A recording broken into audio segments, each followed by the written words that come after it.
Punta naman tayo sa Ponglei Mountain sa Burial Bridge. Habang nakatayo ang ating bida, bigla siya may napansin sa picture of Qingyan Mountain and River. Sa pagkuhal ng ating bida rito para buksan, nakita ni Gu Xuanchen si Elder Chenghong sa picture of Qingyan Mountain and River at nagsalita ito na di raw tinupad ang sinabi ni Gu Xuanchen sa kanya. Pinayuko naman si Elder Chenghong ni Elder Chi Hu ng Xiaoyao sect. Nagsalita ang Xiaoyao Patriarch sa kanyang Master Gu Xuanchen na siya na raw ang bahala sa kay Elder Chenghong, siguraduhin daw niya na hindi na ito mag-ingay. Pasigaw ni Elder Chenghong na sinabi sa ating bida na nangako raw ang ating bida na putotikasan siya kapag siya ay nagsalita tungkol sa Holy Light. Sinagot naman ito ni Gu Xuanchen na kailan raw siya nangako, pinagpawisan na lang si Elder Chenghong at hindi na nakapagsalita. Wala na tinabyunan na nilang yung bunganga ni Elder Chenghong. Nagsabi ang Xiaoyao Patriarch na siya na raw bahala sa mga disipolo rito, sumang-ayon naman dito ang ating bida. At pinagpatuloy na ng ating bida ang paglalakbay niya. Nasabi na lang ng ating bida na hindi pa niya naramdaman ang Holy Light pero nararamdaman niya ang iba't ibang aura. Sa paglalakbay ng ating bida may nakita siyang mga cultivator.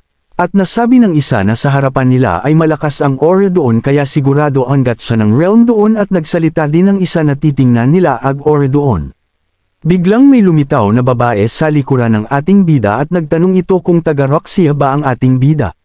Sabi pa ng babae na ang Sky Burial Bridge ay isa sa mga 9 evil place sa Ponglei Mountain at mapanganib ang lugar rito, kaya niyaya ng babae ang ating bida na magsama-sama na lang sila.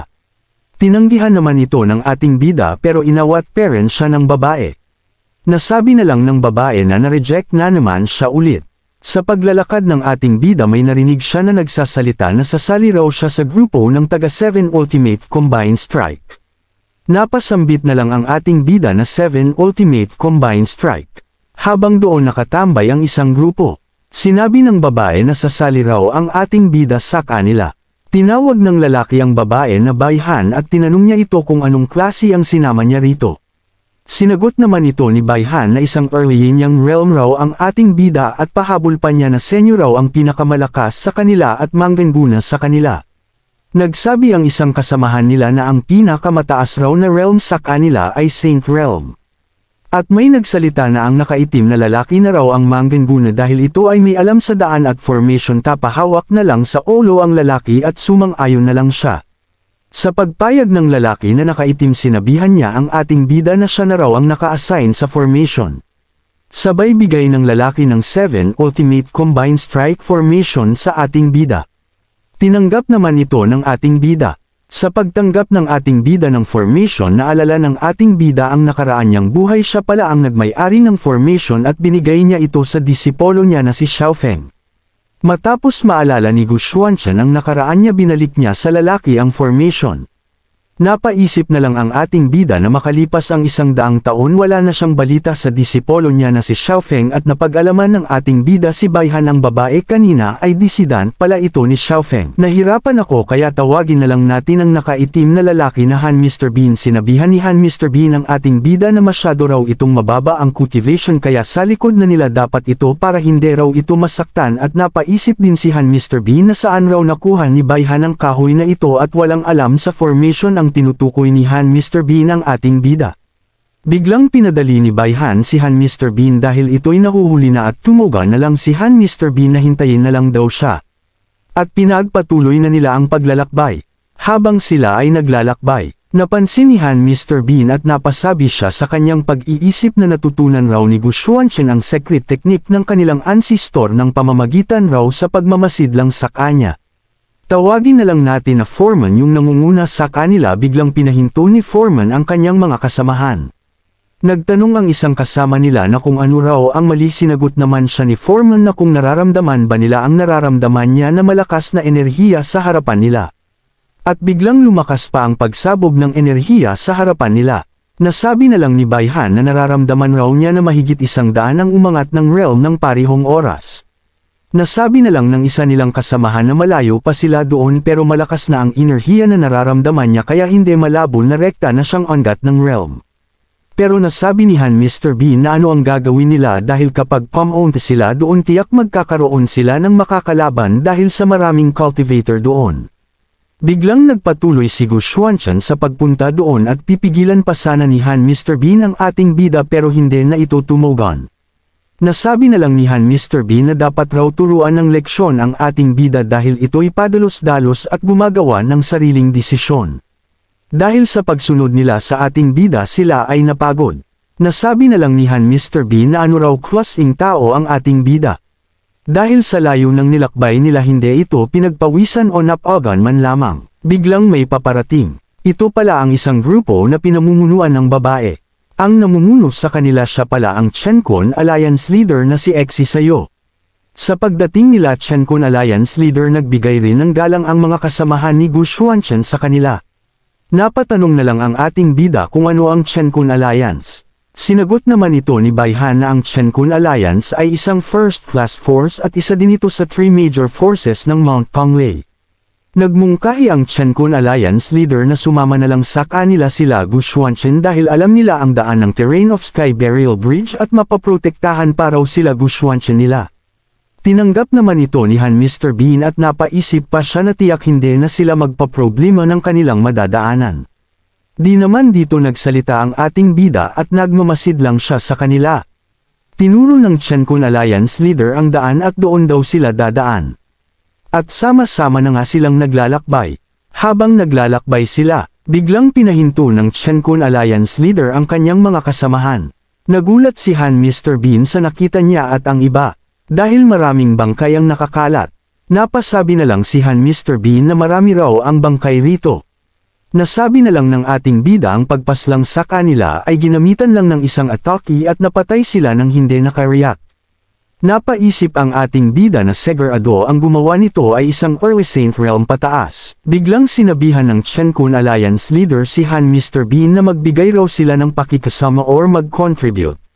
Nagtanong naman si Han Mr. Bean kung ano ang ibig sabihin ng Chenkun Alliance Leader. Sinagot naman ito ng Chenkun Alliance Leader na sila raw ang humarap kanina sa Spirit Beast kaya ngayon sila na naman ng ating bida ang mangguna sa paglalakbay nila. Natakot naman ang mga kasamahan ng ating bida sa sinabi ng Chenkun Alliance Leader. Nasabi na lang ni Porma na gagawin lang sila na sakripisyo lang nila Chenkun Alliance Leader. Biglang nagsalita ang ating bida at siya na raw ang mangguna. Nainis na lang si Han Mr. Bean dahil kalmado pa rin ang ating bida kahit nasa masamang sitwasyon na sila. Sinabi ni Gu Xuanchen sa kanila na siya na ang mangguna at hindi na dapat sila magsayang ng oras. Masayang sinang-ayunan naman ito ng Chenkun Alliance Leader. At nagsimula na silang naglakbay sa pangunguna ni Gu Xuanchen at kanyang mga kasamahan. Habang naglalakad sila natatakot naman rito si Han Mr. Bean dahil may mga bangkay doon.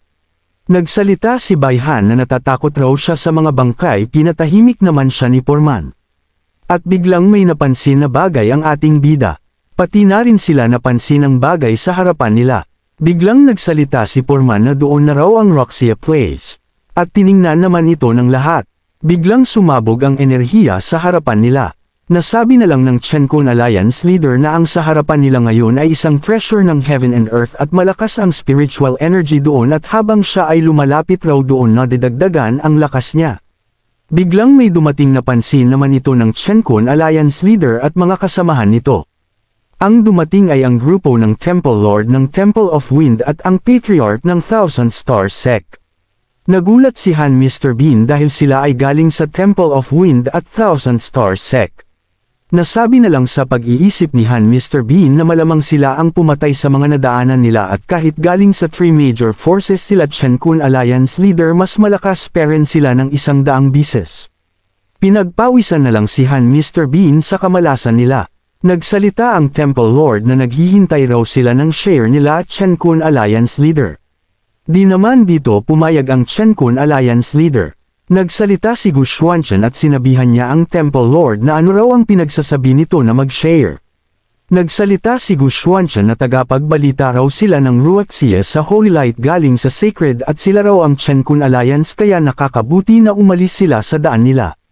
Nagsalita ang Temple Lord ano raw ang pinagsasabi ni Gu Xuanchen. Biglang pinatahimik ng Chenkun Alliance Leader ang ating bida. Pero iniba naman ito ng ating bida at nagsalita na ang sabi ng kanilang Alliance Leader ay manahimik raw sila ng Temple Lord.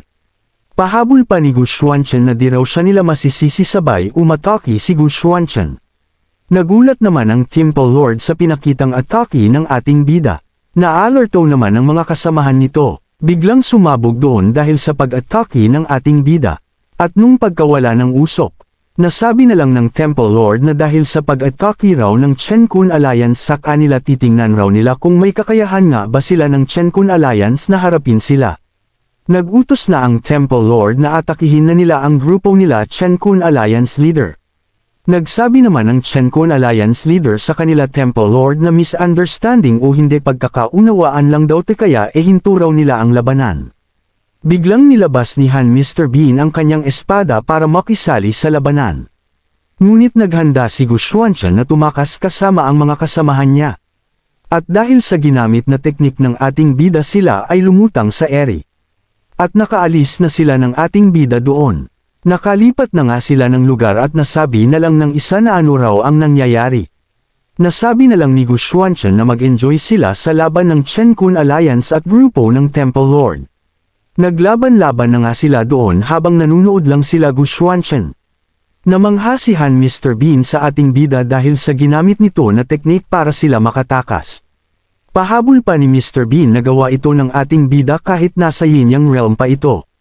Punta naman tayo sa labanan at napasigaw na lang ang isa dahil sa natanggap niya na pinsala mula sa labanan. Biglang may lumiwanag sa langit.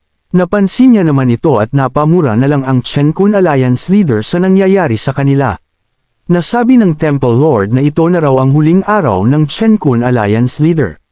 Tangka na sana atakihin ng Temple Lord and Chen Kun Alliance Leader. Biglang may napansin ang Temple Lord at napasabi na lang siya na ano na ang nangyayari. Pati na rin ang ating bida. At biglang tinuro ni Baihan ang bagay na nakita niya at nakilala niya ito na isang holy light raw. Biglang nagtipon-tipon ang holy light. At umatake ang holy light sa direksyon ng ating bida. At dumaan lang ito sa mga kasamahan ng ating bida. Dahil ang punteriya nito ay ang ating bida. Naalerto naman dito si Gu Xuanchen at naghanda na ito na salagin ang holy light. Kahit nakahanda na ang ating bida nangangamba pa rin siya.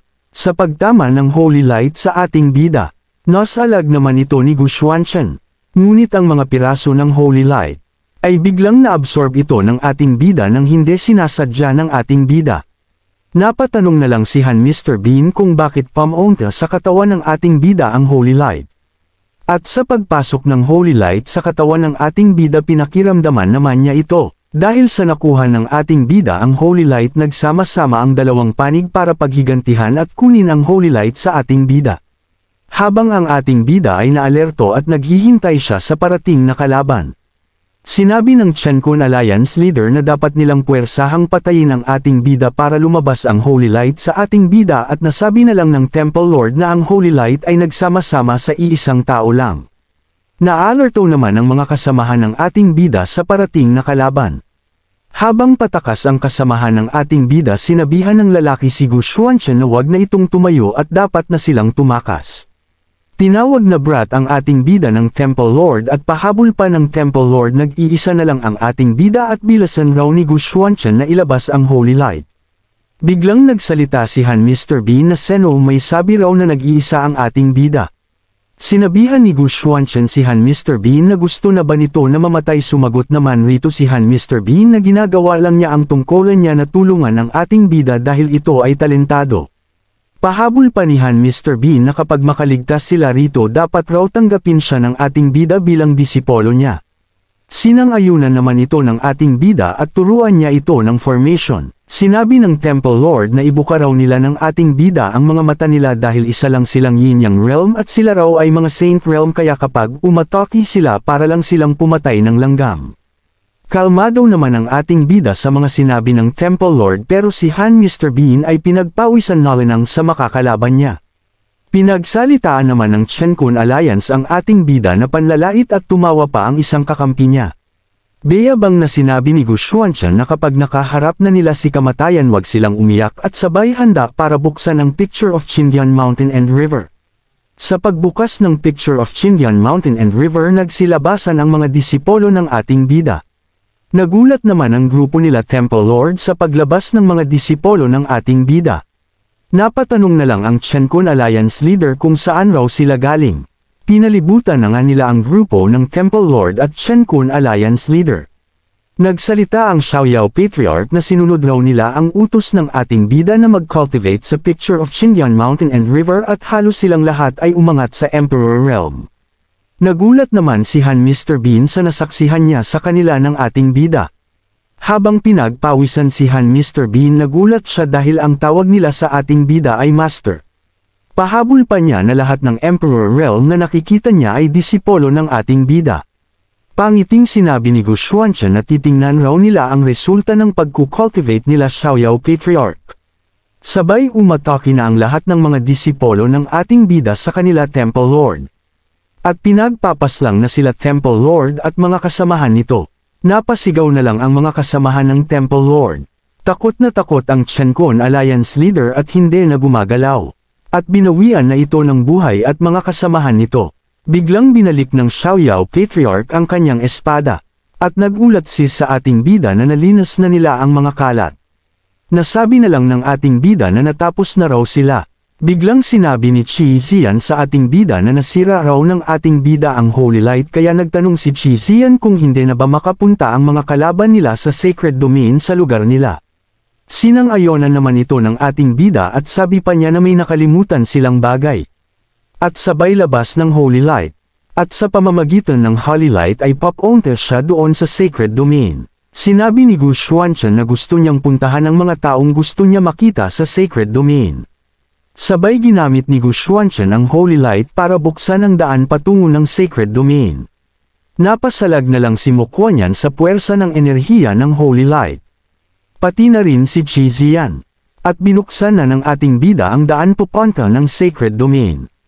At bumukas na nga ang daan patungo ng Sacred Domain. Nasabi na lang ni Mo Kuan-Yan na ito ang daan patungo sa Sacred Domain. Nagpasalamat na lang ang ating bida dahil ang Holy Light ay nagtataglay ng pure spiritual energy kaya nalaman niya ang Sacred Domain space. Inutusan ng ating bida ang lahat ng mga disipolo niya na bumalik sila sa picture of Xindian Mountain and River para ito isama niya sa Sacred Domain sumang-ayon naman sila sa Master Gu Xuanchen nila. Biglang sinabihan ni Han Mr. Bean ang ating bida na kung paano na raw siya.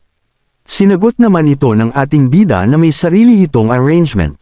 At nakapasok na si Gu Xuanchen sa lagusan papuntang Sacred Domain at nasa different space na siya. At nakababa na si Gu Xuanchen doon. Napabanggit na lang ang ating bida na ito ba raw ang channel connection. Naalerto ang ating bida dahil may bagay na pinalilibutan siya, at nagpakita na nga ang nilalang sa ating bida. Ito ay malaking ahas at paatake na ito sa ating bida. At malapit na ang ating bida masagpang ng malaking ahas. Ngunit biglang may parating na atake. At tumama ito sa malaking ahas. At may biglang bumukas na parang portal o daan. At familiar raw ito ni Gu Xuanchen or namukha niya ito. At pumasok siya dito at napasigaw na lang ang ating bida. At lumipas ang 10 araw.